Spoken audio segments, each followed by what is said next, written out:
After over 2 months of searching, a Knoxville man was arrested for attempted murder of a Knoxville police officer. Back in July, a KPD officer was on patrol overnight when he heard an alarm going off at the Timeout Deli on North Central Street.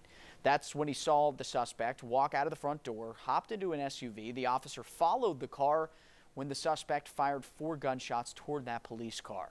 The pursuit continued until the gunman jumped out of the SUV while it was moving. 40-year-old Ryan Stiles is now being held on a $120,000 bond.